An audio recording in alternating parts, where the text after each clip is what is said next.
মাননীয় স্বরাষ্ট্রমন্ত্রী সেই ইন্ডিয়াতে প্রবাসী জীবন যাপন করতে হয়েছে বাধ্য হয়ে, তবে সকলের তো তার মতো রাজকপাল না। তিনি ফিরে এসেছিলেন, বিরচিত সম্বর্ধনা পেয়েছিলেন, আবার তিনি এস আলমের গাড়িতে চড়ে সম্বর্ধনা নিয়েছিলেন। নিন্দুকেরা বলে সেজন্য গতকালকে তিনি এস আলমের নাম নেননি। যার নুন খেতে হয় তার তো কিছু গুণ খেতে হয়। যাক, সেদিকে যাচ্ছি না মাননীয় স্পিকার। ধন্যবাদ মাননীয় স্পিকার। আলহামদুলিল্লাহ, সালাতু ওয়াসসালামু আলা রাসূলিল্লাহ। মাননীয় স্পিকার, আমার 2001 থেকে 2004 পর্যন্ত সৌদি আরবে পড়াশোনা করার সুযোগ হয়েছিল। সে সময় একবার আপনার সাথে হজ করারও সৌভাগ্য হয়েছিল। আমি যে ইউনিভার্সিটিতে পড়াশোনা করতাম সেখানে প্রায় 300-র মতো বাংলাদেশি কাজ করতেন। অধিকাংশই পরিচ্ছন্ন কর্মী ছিলেন। সকলের যেই কাহিনী, ঘটনা, গল্প অনেকটা একই রকম। বাবার জমি বিক্রি করে ঋণ নিয়ে 3-4 লাখ টাকা খরচ করে সৌদি আরবে গিয়েছে। বেতন মাত্র 300 থেকে 400 রিয়াল, বাংলাদেশি টাকায় 5,000 থেকে 8,000 টাকা। এর মধ্যে আবার 100 রিয়াল কেটে রাখা হতো একামা রিনিউ করার জন্য। তারা সেখানে পরিবার পরিজন নিয়ে যাওয়ার সুযোগ পেতেন না। এক রুমে 20-25 জন করে গাদাগাদি করে থাকতেন। তাদের সেই ক্যাম্পগুলো আমার ভ্রমণ করার সুযোগ হয়েছে। দেখেছি সেখানে কীরকম মানবতর জীবনযাপন তারা করেন। আমার 2004 সালে সৌদি আরবের পড়াশোনার জীবন শেষ হয়। এরপরে পেশাগত কারণে, বিভিন্ন কারণে 20 বছরে বহুবার সেখানে যাওয়ার সুযোগ হয়েছে। তাদের ভাগ্যের কোনো পরিবর্তন আমরা দেখিনি।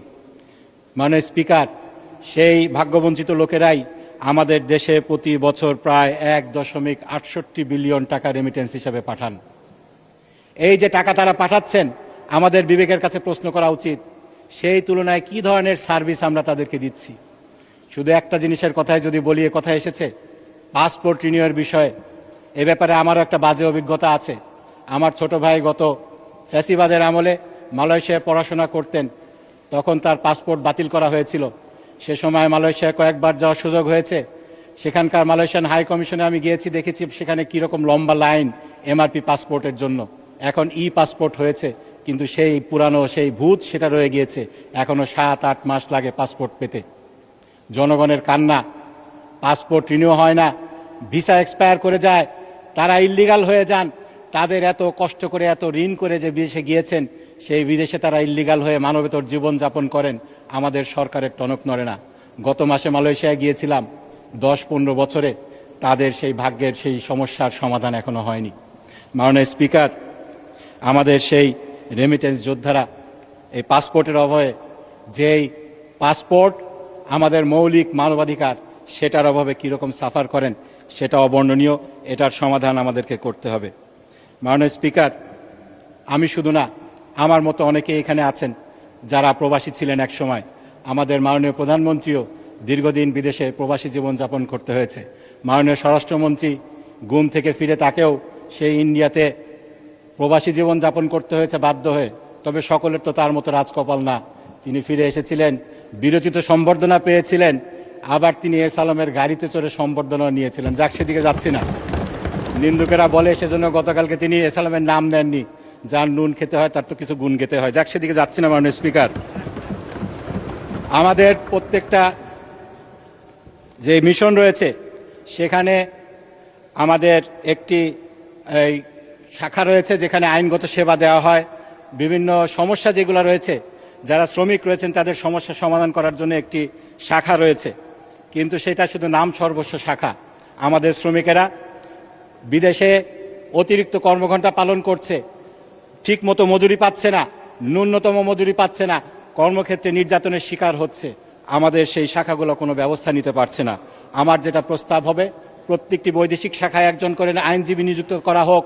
যদি বাংলাদেশের আইনজীবীদের সমস্যা সমাধান করা সম্ভব না হয়, স্থানীয় আইনজীবীদের প্যানেল করা হোক।